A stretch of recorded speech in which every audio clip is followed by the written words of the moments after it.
Hey guys, welcome back to the Hat and Beard Show. It is Monday morning post Super Bowl. We are now in the actual off season, and normally today we would do a little bit of a mock draft Monday for you guys, see what kind of news is popping off. But as you guys know, with the Super Bowl happening last night, there's only one thing on most people's minds. So we will be doing a series of videos today here, getting it out to you guys, breaking down some Super Bowl stuff, some shenanigans and tomfoolery, and overall discussing the game. Now, some of you might be aware, I boycotted the Super Bowl. That's right. I, as a NFL content creator, actually did not watch the Super Bowl for a couple of reasons. One, I am absolutely sick and tired of Patrick Mahomes and the Chiefs, and I just couldn't sit there and watch 3 hours of just listening to the commentary glaze Patrick Mahomes and everything that he does.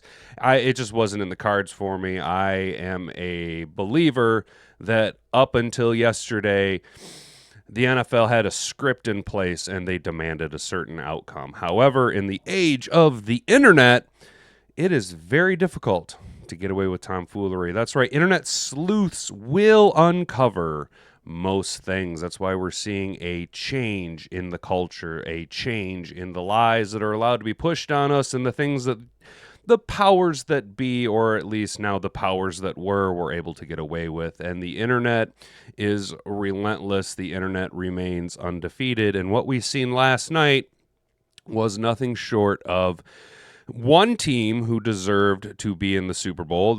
I'm just going off of the highlights and the score. As I was watching the score go up and up throughout the game, I knew exactly what had happened. You have a team who actually deserved to be there in the Philadelphia Eagles, a team with a roster constructed top to bottom with dogs, with Jimmies and Joes and all kinds of guys that can just get the job done. I mean, next man up mentality. Look at Nakobe Dean's situation. Look at Zach Bond coming in, $3 million on a one-year prove-it deal. They've drafted phenomenally. Jalen Carter was a calculated risk. They did the same thing the Detroit Lions did this draft, taking a corner in the first and second round, double-dipping on highly elite levels of talent with Quinyon Mitchell and Cooper DeJean, who had just one of the biggest splash plays a guy could have in his NFL career.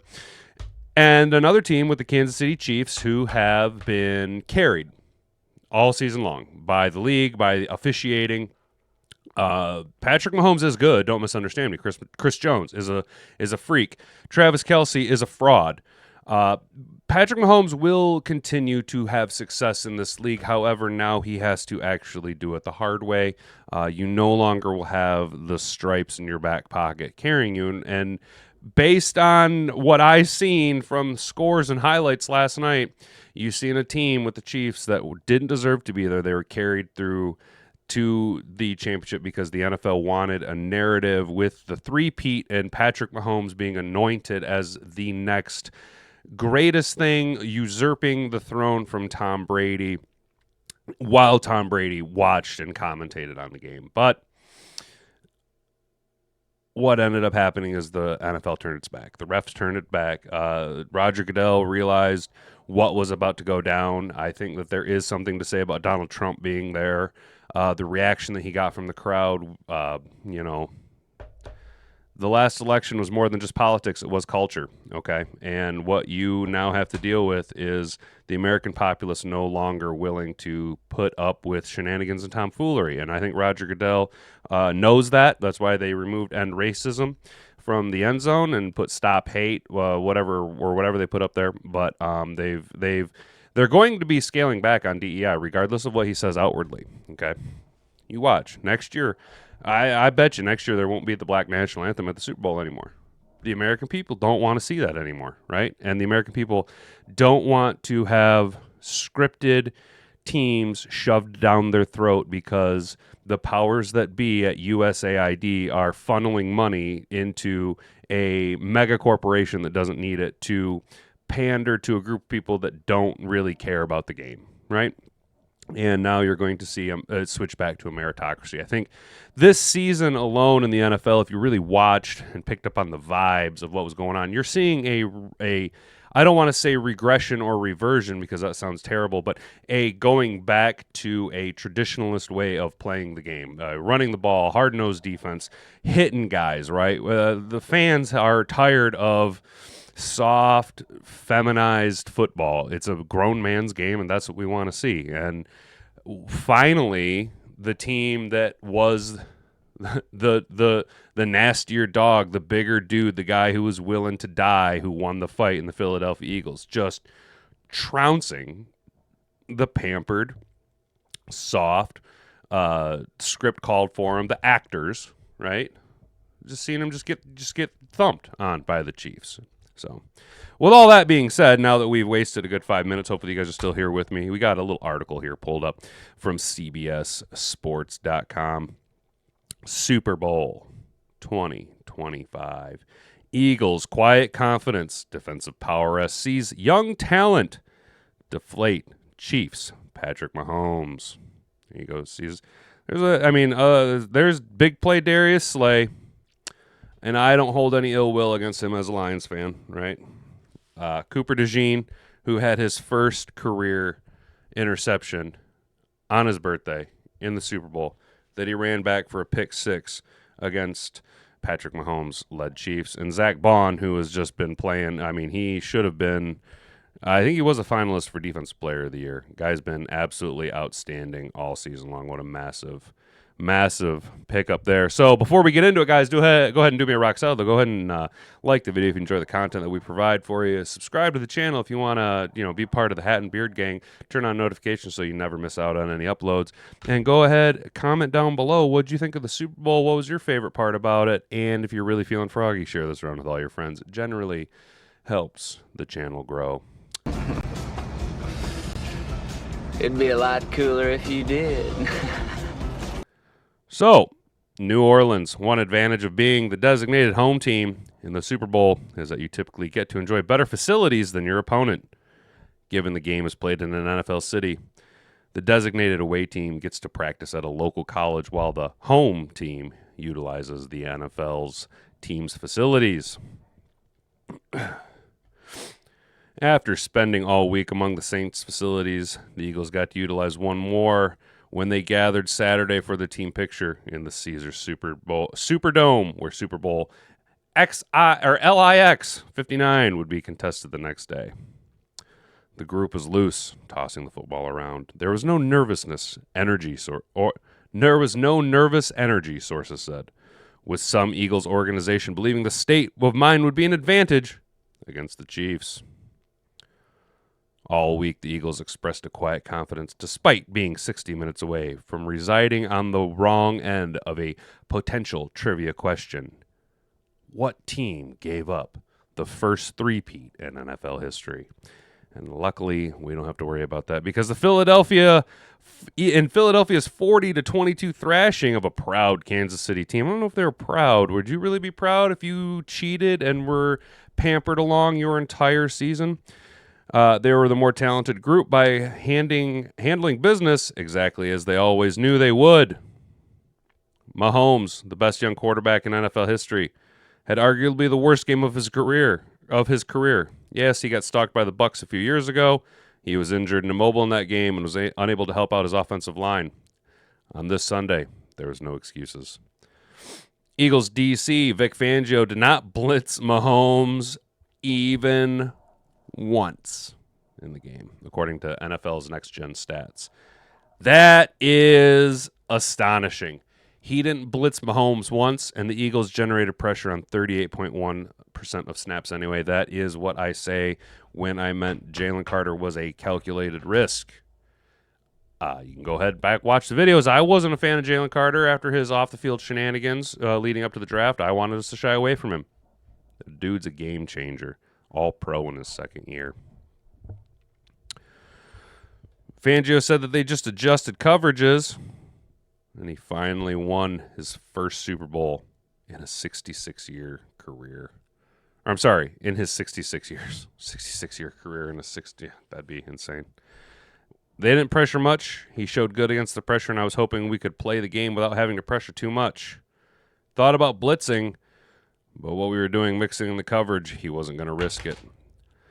Other than the takeaway from the fourth quarter when the pre-made three-peat shirts and hats had been loaded onto a truck, never to be seen again in this country, and Mahomes compiled just 148 passing yards while completing 50% of his throws with 2 interceptions, including that costly pick six to Cooper DeJean, where he took it back to the house on his birthday in the Super Bowl against Patrick the King Mahomes. The Eagles were never afraid of Mahomes, despite what he did to them 2 years ago, coming back from double digits in the second half to win in Arizona. But 2 years is a long time.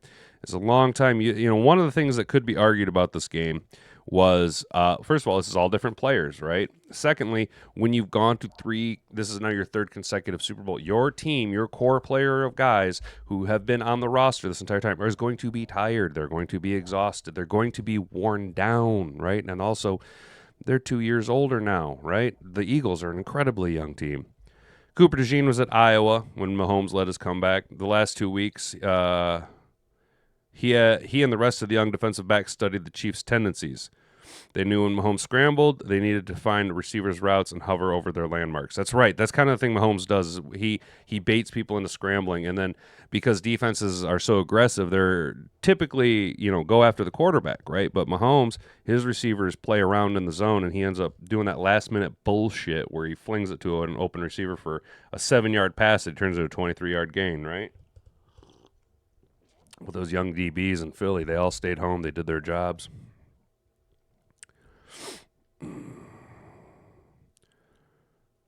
That's right. So Cooper DeJean took back that. The Chiefs quarterback took the shotgun snap, moved to his right, and threw a certain to be an incomplete pass to DeAndre Hopkins, which does suck. I do like Nook Hopkins. It sucks that he didn't get a Super Bowl. Instead, the rookie, Cooper DeJean, stepped in front for his first career interception. 38 yards later, the 22-year-old birthday boy had his first pick six in the Super Bowl. Damn, that's the first pick six in the Super Bowl since 17. Wow, that's impressive. That's very impressive. That's insane. That 8 years. I'm not going to read about the DB's celebration. Coming into New Orleans, Fangio told his defense that the playing surface would give them an advantage in the Super Bowl 2 years ago. The Eagles' pass rush struggled to find its footing on a wet field. That wasn't the case in the Superdome. In 5 games on turf this season, heading into Sunday's game, the Eagles had by far the best defense in the NFL.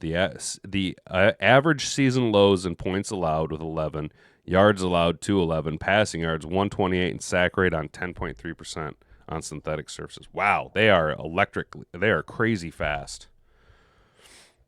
Wow, they sacked him 6 times. Sacking Mahomes 6 times wasn't exactly a surprise for Fangio. But they sacked him 6 times without blitzing? That's nuts. They exceeded my hopes and expectations, he admitted, but I did believe that we could get a good pass rush game. Nice. Even the speeches last night were very non-emotional. It was just like, this is what we have to do. Let's get it done. Let's go to work, boys. It was a little different than it was 2 years ago. The sting of 2 years ago was always in the recesses of everybody's mind, and they treated it like that. Nobody on the team, check that no one in the NFL, embodied quiet confidence, quite like Jalen, I speak in Instagram quotes, Hurts. The Eagles' star quarterback played Sunday night like he knew he'd win. When the Chiefs sold out to take away Saquon Barkley, he decided to put out an MVP performance. And Saquon Barkley got shut down. Absolutely dogged me on a couple parlays. I just want to shout out Saquon Barkley, not getting over that 130.5 all-purpose yards and not getting in the end zone. Missed out on a cool $500. But hey, that's what I get for trying to outthink the Vegas lines, right? Hurts was the best player the last player to join the Eagles post-game locker room. The cigar smoke hit him as soon as he crossed the threshold. He immediately went to his locker to get his lighter. He understood the moment. The media huddled around. Would go viral. Hurts flicked his lighter quickly. Nothing. A dozen more flicks. Still nothing. He shook it a few times to get the fluid going. Certain his lighter would finally work. Eventually, he borrowed one from a teammate. The lighter would be the only instrument that failed Hurts on Sunday night. That's cool. So, that's cool. This is more of an Eagles take on it. Basically, yep. That defense. That Eagles defense. And good on them. Good on them. I can't stand the Chiefs. I'm glad Mahomes lost. I don't dislike Patrick Mahomes, but I'm just sick of the Chiefs, dude. I got such Chiefs burnout. I heard the halftime show wasn't so great. Now, I like Kendrick Lamar. I think Kendrick Lamar is a really good artist. I really liked him back in my youth. Like, a few years back when I was in my late 20s, early 30s.